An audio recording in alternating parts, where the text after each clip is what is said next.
So I'm just quickly going to show you a one-click deploy here with the Divio platform. I've created a brand new project. There's absolutely nothing in this yet. It hasn't yet been deployed. I have a push here waiting to go.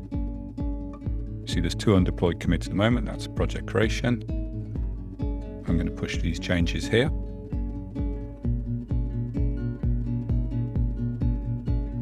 We now see 3 undeployed commits. We're ready for a deploy. One click on the deploy button.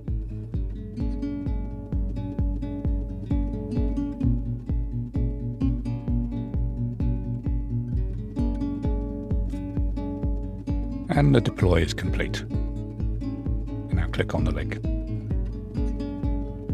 And that's it. A one-click deploy from Divio.